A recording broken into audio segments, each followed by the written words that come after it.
We're coming to you live from our studios at Kokomlemle here in Accra and also live on your digital TV, DSTV channel 421 and Go TV channel 144. The details now. A group of people believed to be members of a secessionist group attacked the State Transport Corporation in Ho at about midnight, burning down one of its buses. This is about 3 days after a group attacked a police station, wounding the district commander, taking weapons. They also blocked roads in parts of the Eastern and Volta regions, demanding separation of the former Western Togoland area from Ghana. Friday's act was widely condemned, with some security experts arguing the incident was an intelligence failure on government's part. Government disagreed. Some arrests were made, and we are told there's still a manhunt for persons who took part in the incident. Now, the discussions on Friday's revolt were barely, ended. Then, this latest attack. A driver at the STC yard who says he was assaulted spoke to us.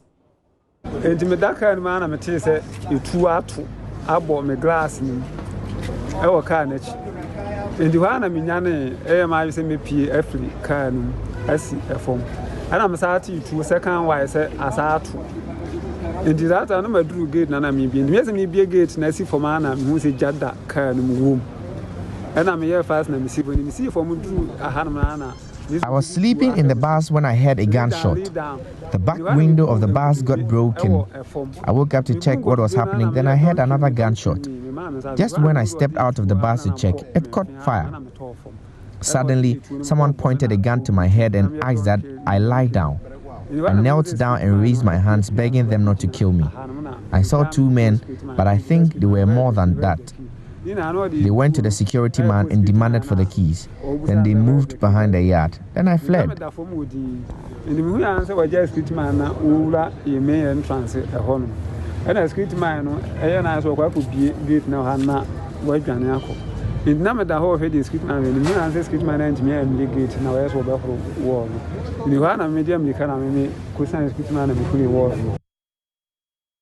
So you heard him mention a security man in his narrative. Well, that security man also spoke to us, and here's what he witnessed and experienced.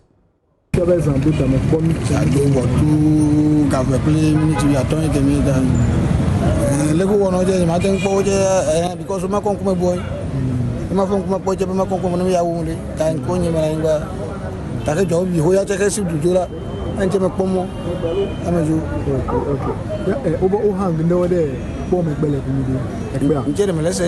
it was around 2:15 a.m. when we saw a group of men enter the yard. It was dark, so I couldn't see their faces. I asked them what was happening. They said I should wake up and lie on the ground. I begged them. They said I should lie down with my face on the ground and not speak. I heard them break a window of the bus. Then suddenly, the bus caught fire. When I realized they had left, I ran from the yard to report to the police.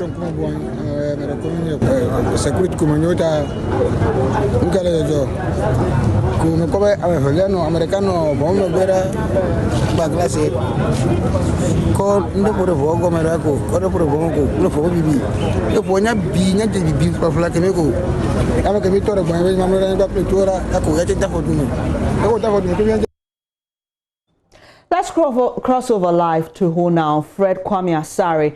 He joins us. He's been on the beat for us. Fred, you've been speaking to some residents. What have they been telling you? I spoke to one resident who happened to have witnessed what actually happened. Even though he didn't step out, he gave me a narrative of what happened last night or this dawn. He mentioned that the people started mobilizing at about 12 midnight there. About 4 or 3 of them gathered at the back of the STC yard. There's an access road through the back of the STC yard which joins Angolokoji, a suburb of Wu, and then leads to the whole central market. So he mentioned that about 3 of them came there and then they were sitting there chatting. His neighbor asked them why they were here and that they should leave, but they refused to leave. So he left them and then went back indoors. As time went on, the numbers increased to about 5 or 6. They were there conversing while one was at the tail end of the yard. So he mentioned that he saw that he would walk into their house, do some calls, and then get back to where he was sitting and then sit and wait for a while. So at about 2 a.m., all 6 of them jumped into the yard through the backyard. So they accessed the yard through the backyard. You know, the walls here or the fence here is not really tall, so they were able to jump to access the yard. So when they entered the yard, he started hearing gunshots. According to him, the guns were very huge to the extent that their buildings were shaking, so he could not step out of his room. All right. However, he had... Fred, I'll have you hold on for now with that particular narrative and quickly take a statement from the Ghana Police Service. I'll come back to get more information from you. So the Ghana Police Service has released a statement and refers to this as an arson at Ho STC yard. Police is investigating the allegation that about 2 a.m. today, 4 armed men stormed Ho STC yard, demanding the keys to all vehicles parked and set 2 of the minibuses ablaze when the drivers did not produce the keys. The arrival of police and fire service personnel saved the situation. Preliminary investigation shows that there were 11 vehicles parked at the time of the incident. 1 bus was completely burnt and the other slightly burnt. A flag of the group which calls itself Western Togoland was found at the scene. Police urged the public to remain calm while volunteering information to police and security services. And this leads me to my next question, Fred. The police say they found a flag. You were told by those who worked there that the flag was there, but when you got to the premises, you could no longer find it. We understand it's with the police service. But what else did the workers notice about these persons which make them believe that they are part of a secessionist group? Well, the workers or the security officers and then the drivers here were not able to speak or identify the people. They mentioned that when the incident happened like that, they were terrified. So they're not even able to see their faces. But then one of the security officers I spoke to mentioned that he saw one of them was thick tall. He was not, the security officer who gave me this narrative, he was not attacked. He was sleeping elsewhere before the incident was going on, so he was able to have a full glare or view of the incident. He mentioned that he saw one of the guys in in shorts and a bit built, but then he's not muzzled. And that he was the only one who was attacking the driver while the others engaged in the exercise. But then the residents told me that yes, when the people came to see, they realized that they were in uniforms with inscriptions of Western Togoland. Okay. We'll leave you on this beat, Fred Kwame Asare, as you gather more information. We've been joined by the MCE for Ho, who is Prosper P. Bansa, and also security expert Colonel Festus Abuaje, retired. And I'll have the two of them. First, let me speak to Mr. Prosper P. Bansa, who is MCE for Ho. Thank you for joining the program, sir. What has been done with regards to tracking down the suspects in this case? Oh, thank you very much. The NISEC is meeting this afternoon, and we'll strategize. Hello? Hello, I'm listening to you. You're meeting in the afternoon? Yes. Right now, around 10:30, we are meeting as Regional Security Council. I am a member of that committee also, and I am the chairman of the NISEC. So after the meeting, we'll move to the Municipal Security Council meeting. On Friday, when this happened, was there any meeting where you put on alert? Were you told to expect something like this? What was the general plan after Friday? Yes. After Friday, we met and took a decision. We identified some strategic points and tasked the military and the police and all security. Even the prisons was involved, and all other security agencies were involved. So we strategized. We realized that the earmarked certain positions like the big market and some private strategic positions. So we went around this installment and warn them or educate them that they should be alert. We don't have men to put at all these places, so we we advise that they should beef up their security and. But Mr. P. Bansa, just allow me here. This has taken a dimension which, even for the police service, when we called the PRO in Ho, he told us to reach Accra and reach his bosses in Accra, because this has taken a bigger dimension. So I'm wondering why you would want to leave the security to such areas to those who manage it themselves. Can't you ask for reinforcement for Accra, for example? Oh, that one. In fact, the people are involved in manning these places. So we went round and gave them private numbers to call whenever they suspect there is an intruder. So we went around these private facilities where we think our vantage points to target. That is what we have done. All right, I appreciate your time this morning. Hopefully after your meeting, we'll be able to speak to you. Let me come to you, Colonel Festus Obwaje, retired. Let's start off with the bits we just heard from the MC for the area. They've given numbers to places they suspect may be attacked, and have told the persons, call us if you see any intruder. But let's just use what happened at the STC yard as a case study. Is that proactive enough? By the time you're called, whatever these people want to do, they may have already done it, right? Well, that's one challenge that the security agencies are going to face. I said last week that these groups are very well organized.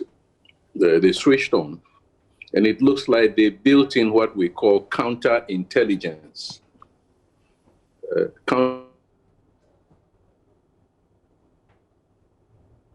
Hello, do we have Colonel Festus Obwaje on?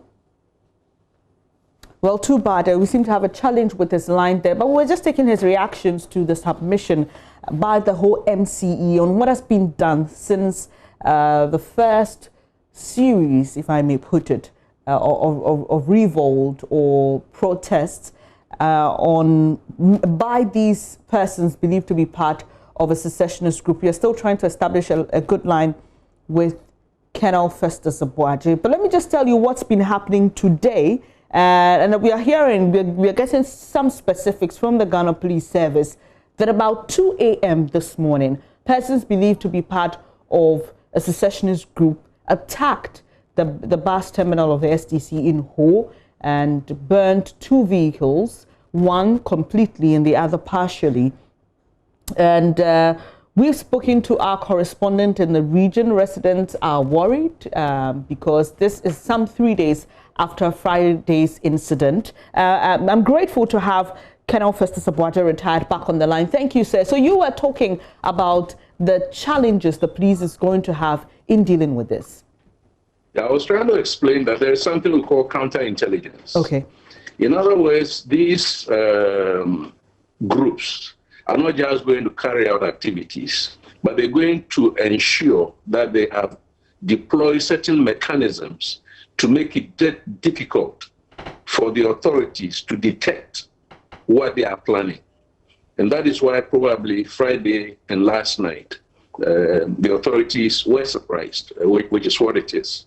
So giving out the numbers is fine. On some occasions, people might be able to use the numbers. But I was trying to make the point that 2 things are happening.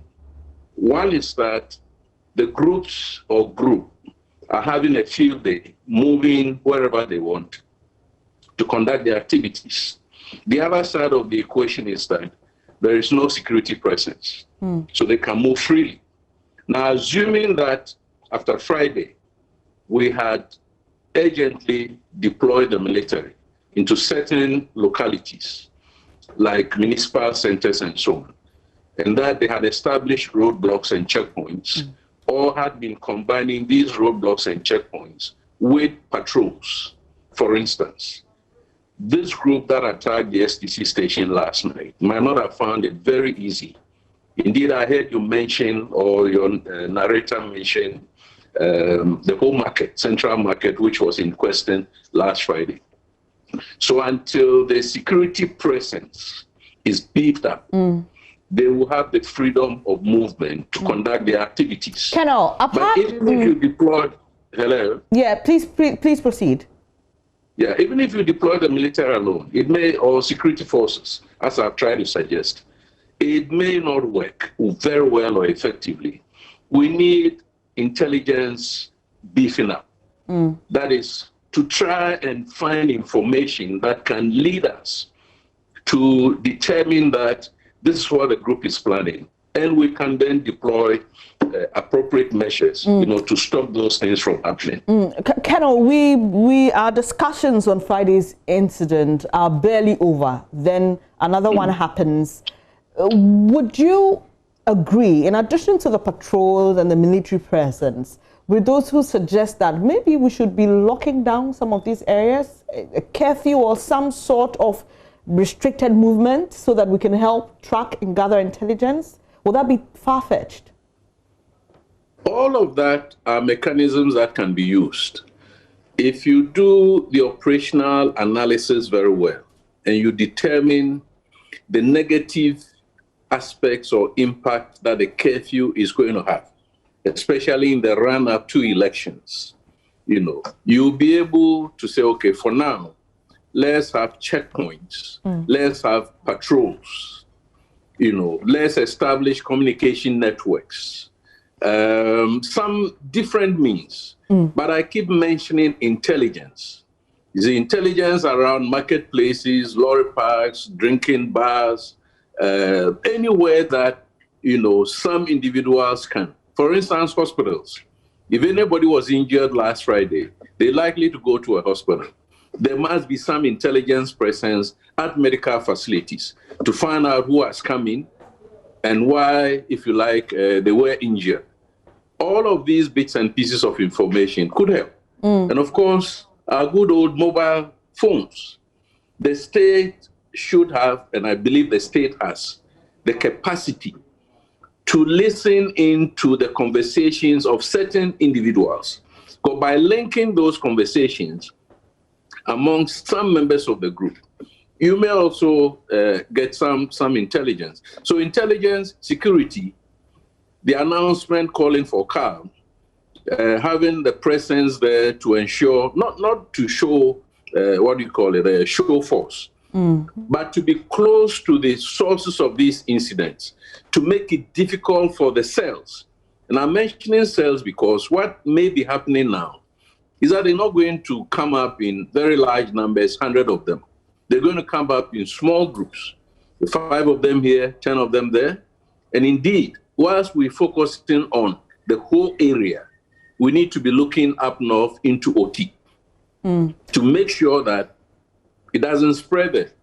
Because very soon, they're going to spread their activities into areas that are even beyond, like we saw Friday, beyond the normal boundaries of Western Togoland. At the onset of this, sometime early this year, with the hoisting of flags and organization of press conferences, you were one of the people who spoke about not taking this group and its activities for granted.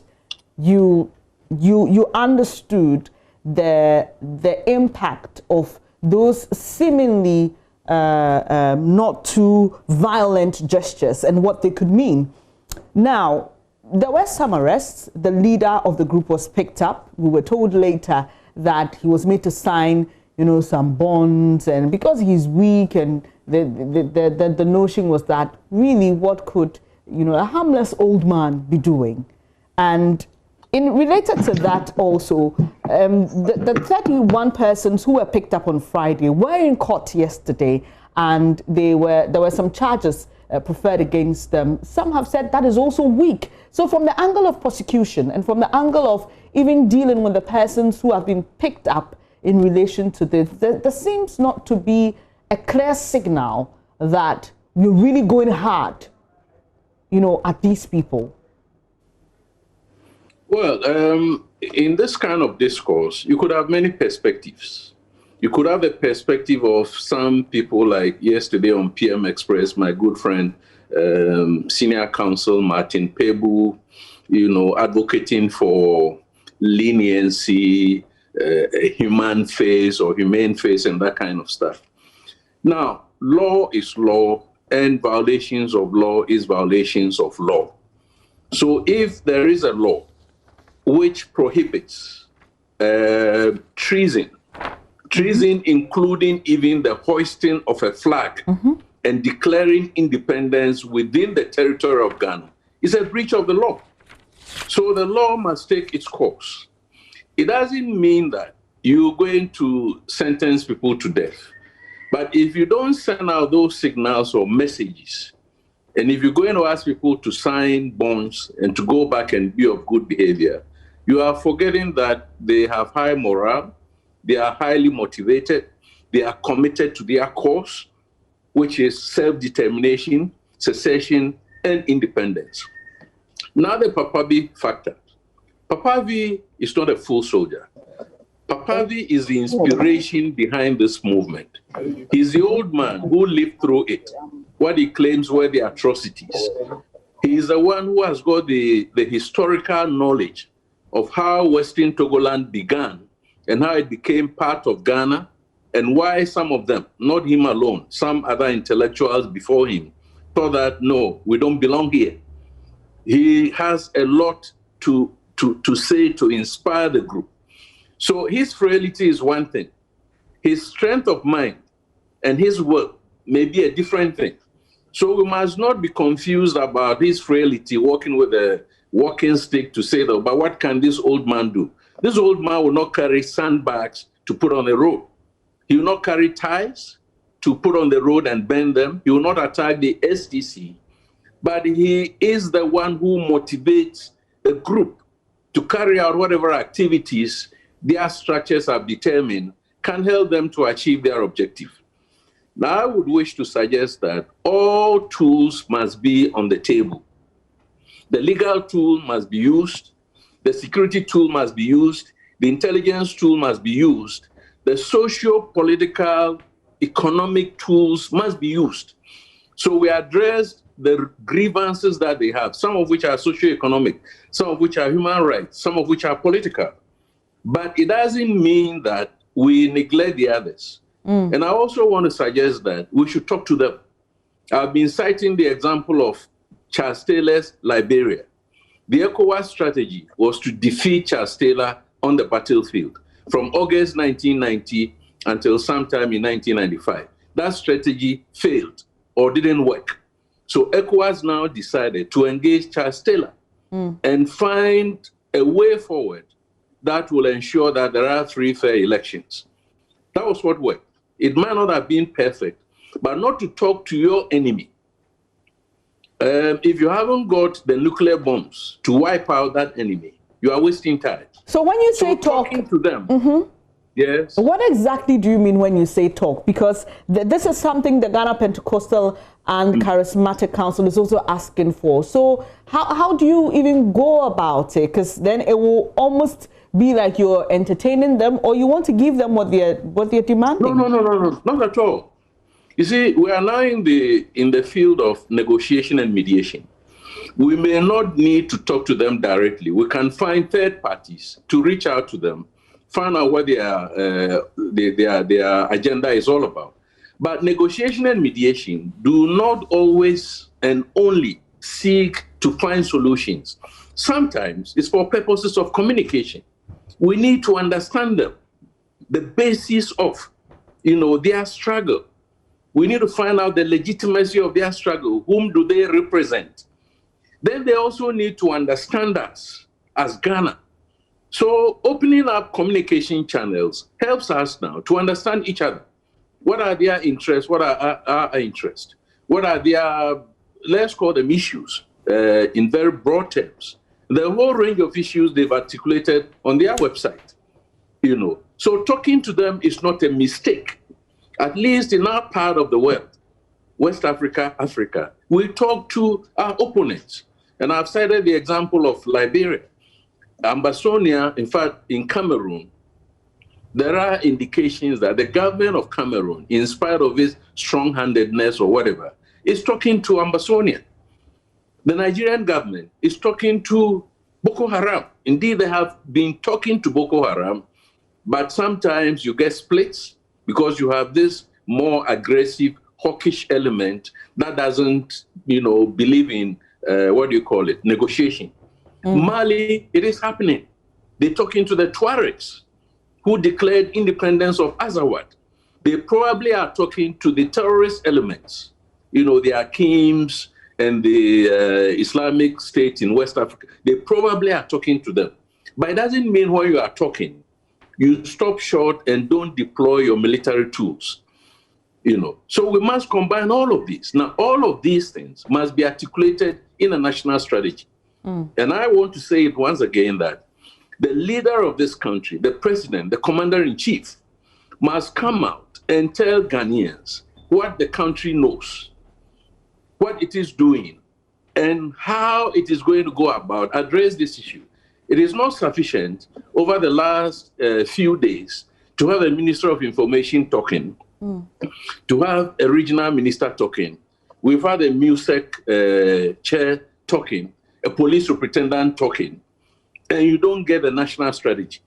And it's not authoritative enough. You see, we have conceded grounds to this group, and we need to reclaim that ground, especially in the public information domain. If we don't start explaining to a wide range of audiences, not only Ghanaians, the group itself, the Voltarians, the Togolese, other people in the external community, we might be making a serious mistake. Indeed, people might wish to believe them or be inclined more to believe their cause than believe in Ghana. What about those who say that, the president, for example, commenting on this, will give them the attention that they want, probably lift this beyond Ghana, give them the international appeal that they may want to help their cause? Because there's also issues of funding, there's issues of who may want to support them to achieve what they want to achieve, and looking at the areas they've demarcated for themselves. Who knows, there may be a terrorist group that may be interested in claiming those properties and installations that are within the catchment areas that they have allocated themselves as Western Togoland. And so we may end up helping them if we put the spotlight on them. Not at all. To the contrary. Now, catchment area is also a misconception. Friday was not a catchment area. Friday was deep inside the territory of Ghana. Now, let me use the example of the West. In terms of Al-Shabaab, not Al-Shabaab, in terms of the Mujahideen, in terms of the Afghan group, in terms of Al-Qaeda, in terms of, ISIS and so on, don't we have the presidents of the U.S. from time to time articulating what the U.S. strategy is? Whether to deploy a force to go and destroy them, or to pull out, retain, let's say, a training group, but then use drones and so on to degrade or to whatever it is. That is not conceding ground. The world needs to know how the U.S. wants to go about, combating the war that it had declared on terrorism. So Ghana needs to tell Ghanaians how it is going to combat this threat, which is a serious existential threat to the sovereignty of Ghana. I don't agree for one moment that the president coming out to talk means that we are recognizing them. Indeed, if you don't recognize them, then you are in denial. And I cannot give any better example than that of Charles Taylor. Charles Taylor was not going to go away. He was well-resourced. Indeed, yes, Gaddafi is gone. But the literature that exists shows that at some stage, Togolese liberation movement was promised support by Gaddafi. So who are these countries that are supporting this group at this time? Are they our friends? What are their interests? What are their motives and so on? The government needs to tell Ghanaians and not to take Ghanaians like Ghanaians are not sensible, they don't understand issues. You see what I mean? And I use the example of the spiritual dimension. Whether we accept it or not, there is a spiritual dimension to this conflict. If you're going to have Ghanaians put their souls behind the government and in support of the state, they must be mentally aware of what is going to happen or what is happening before their souls and their spirits can support this cause. I'm not forcing the government. I'm only suggesting that it might work well for us if we come out openly and let Ghanaians know where we are at with this threat than this kind of cat and mouse fire brigade approach where I'm sure by this time we have posted some security at STC. But we may pull them out maybe by day's end or something like that. Quickly and finally, Kenel, there's also the concern about the impact of this on the elections. Already, we saw that during the voter registration exercise, the Volta region was a hotbed. And there are concerns that this could create a certain atmosphere leading up to the elections, which may in turn affect the entire nation. Just a quick comment on that as we wrap up the conversation, sir. That is the unfortunate thing about what we call unintended consequences. Invariably, once you put security forces on the ground, there will be human rights violations, whether intended or not intended. Friday was not an exception, where it may appear that an innocent soul has been shot, let's say.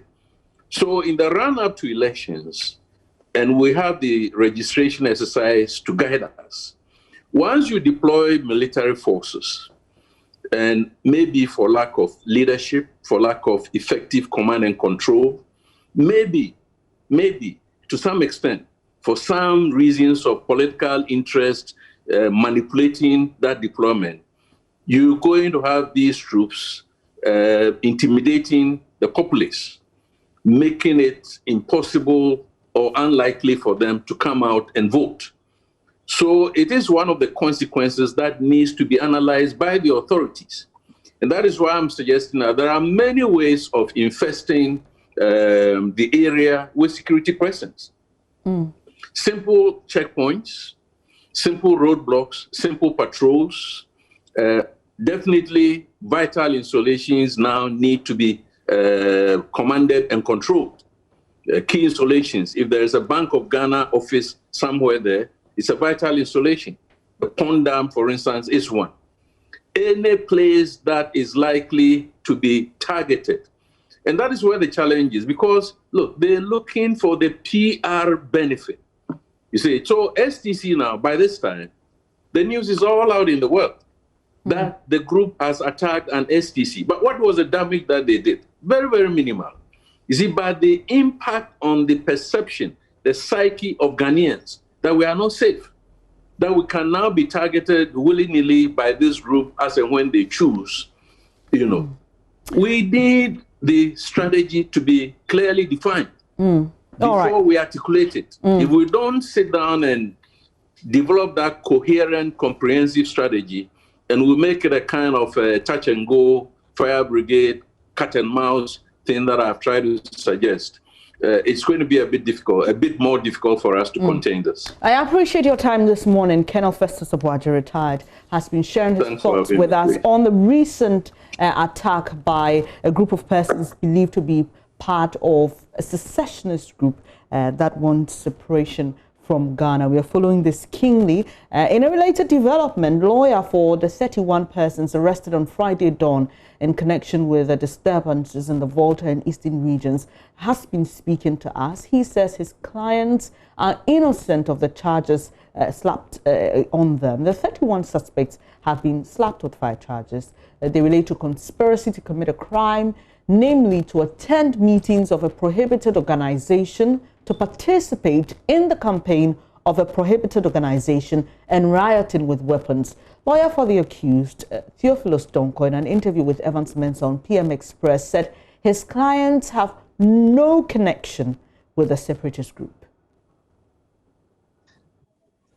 My clients have been charged with 3 counts. The first count is conspiracy to commit crime, to wit, rioting. They've been charged with rioting, but they did not mention in court that they were rioting with any offensive weapon.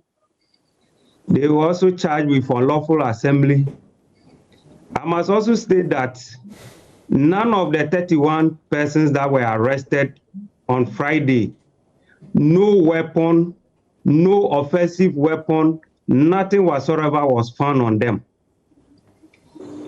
Today in court, the prosecution said that they themselves came to court and said that the court has no jurisdiction after have confronted them with the fact that per section 45 of Act 30, they were supposed to try the case within the Volta region, which has jurisdiction over where the crime was committed. So they themselves came to court again and said that the court has no jurisdiction and that the only reason why they are in court is to remand the 31 persons who has been charged with the offenses as presented to the court. I applied for bail for the accused persons. The court had a different opinion that he was going to remand them into BNI custody for the police to conduct their investigation and report back to the court on the 13th of October 2020 for the court to determine whether indeed these are the persons who were actually committed the crime that they have alleged to have been committed. Let's stay a while on this matter. The gentleman who lost his life as a result of this incident is yet to be buried, and his family has been speaking with my colleague Ivy Setoji. Hello, Ivy. What is the demand of this gentleman's family?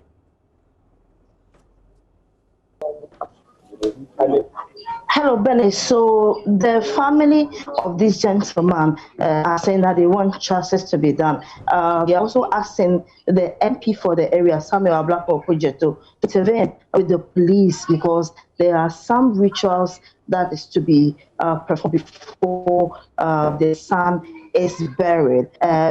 Unless something else may happen if these rituals are not performed. So they are asking the MP to make them perform these rituals so the body can be, their son can be buried. So right now we are currently at the family of the young man who died, and then we want to speak with them as well to see the way forward. They are also in a family meeting to see what they can do. Currently the body is being taken by the police. That was yesterday before we even got to the village.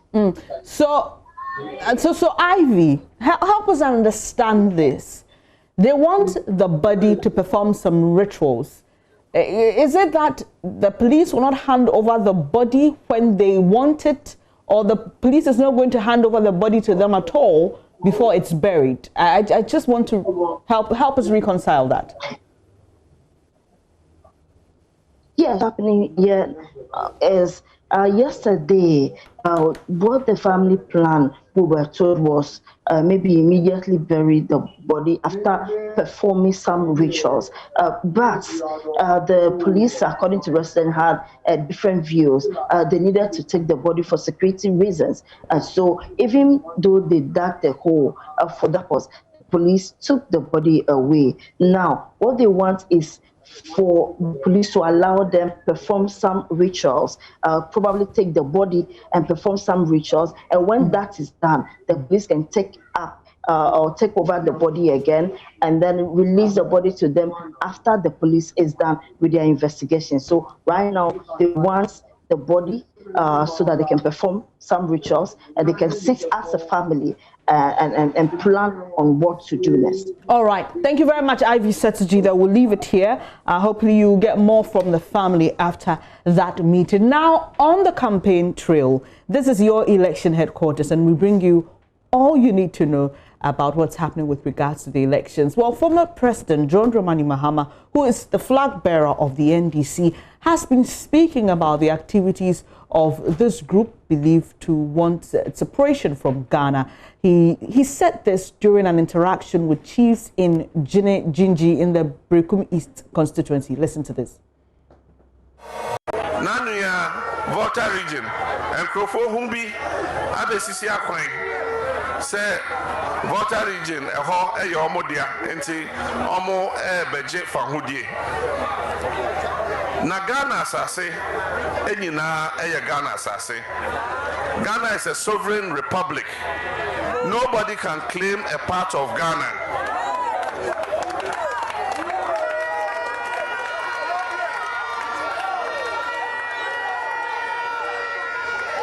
Ye papa Rolex kukuru Ghana si ho. Ye nyina ye ka ho bi. Aigbefo, Bonofo, Asantefo, Dagombafo, Fantefo, Asantefo, ye nyina ye ka ho. Ye nyina ye ka bomu ene ye Ghana. Enti yentimi entna ho e manipa mbeka se obetwa Ghana fa akọ enti yeti ho na we so aka se oh emre bi ye nananom na ye ka Ghana ho enti yeso ye betwa ye de akọ na we so betwa ne de akọ na we so betwa ne de akọ ene de na beka nia eka ye nyina bomu ne se ye nyina ye Ghana fo na nia emma NDC yesronko ene se ye de ye yimu ye hu se we eya bonuni we eya santini we eya gonjani we eya igbeni emre bia NDC ewa ban mu ye ka obi abom. His flag bearer John Dramani Mahama basically saying that what happened on Friday must be condemned, and he says that what makes us one people, or what unites us, is that we all identify as Ghanaians. He ended his statement by saying that the NDC has no favorites. They do not believe in partiality or giving preference to one ethnic group over the other, and so we must unite as Ghanaians, basically condemning the activities of that separatist group. This is News Desk with me, Benes Abubedulansa. Business news is up shortly. Do stay.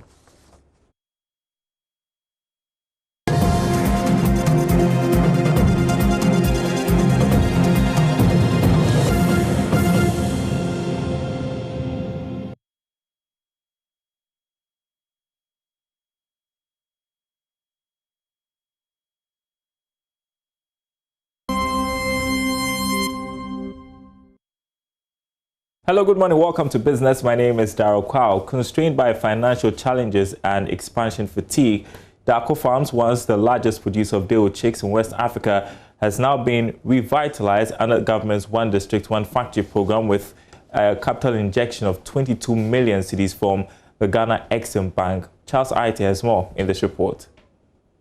Alan Tremantin, as part of his second phase business tour of business resource centers and 1D1F factories in the Western North, Ashanti and Bono East regions, paid a whistle stop at Dako Farms, where he relished government's revitalization program for struggling factory. Dako Farms was a celebrated or signature company for many years, and I mean it fell off the radar completely because they were in distress. So can you imagine that just through the intervention of 1D1F, this company is alive. All the components of the program, from hatchery to breeder stock, where we are now, to processing, all the components of the operation. Because this is one of the few vertically integrated poultry operations in the whole of West Africa. The impact of this capital will see a massive expansion of the production capacity of this poultry producing company.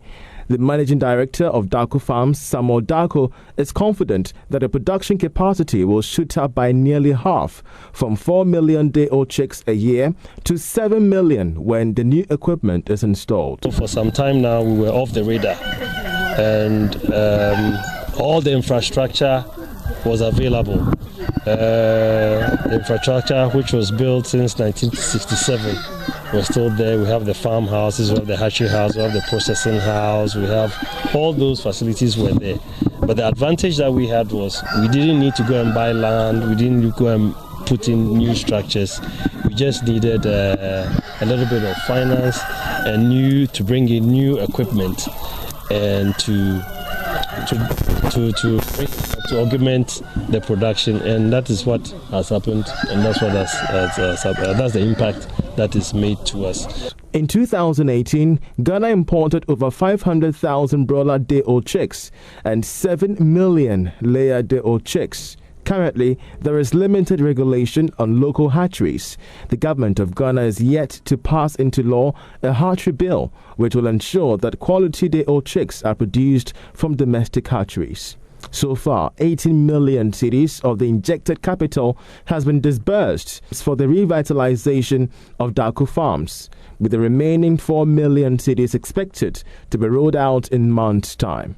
I'm Charles Aite for Joy Business.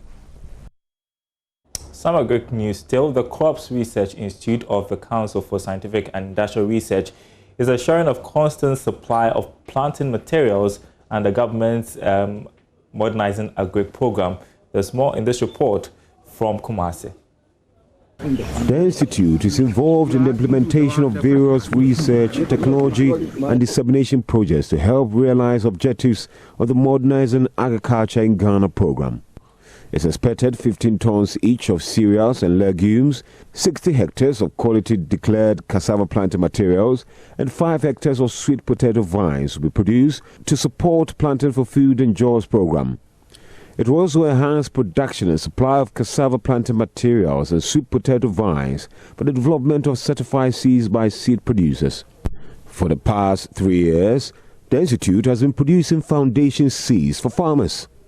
The ultimate outcome of the MARC program is to ensure sustainable agriculture sector. Professor Joe Menu is CRI's technical specialist at MARC Secretariat.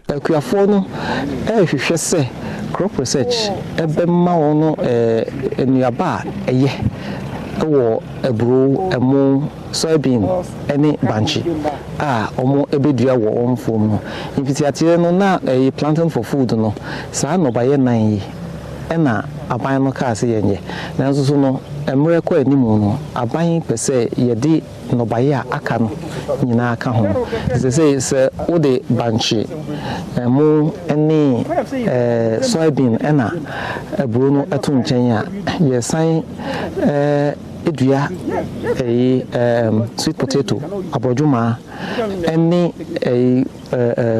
koko ene mankanipa yi afi atosode soso no aban ehwehwe se yebedua ne broni kind foundation seeds no ede ama seed growers na omo soso no a multiply na omonya certified seeds ekuafo no ebe na ede aboa aban no ne agriculture improve no nti no baye ni nyina no crop research ene ye sister institute wo esrem sare no ena aban ehwehwe se yebedi animu ne yedi animu so nti yebotaye ne se yebeboa ama aban etwa importer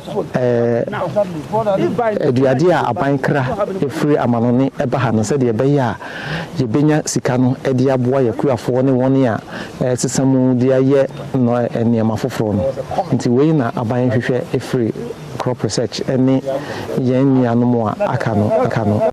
The Soil Research Institute, the Animal Research Institute, the Food Research Institute, the Water Research Institute and the Savannah Agricultural Research Institute are also involved in the MARC program.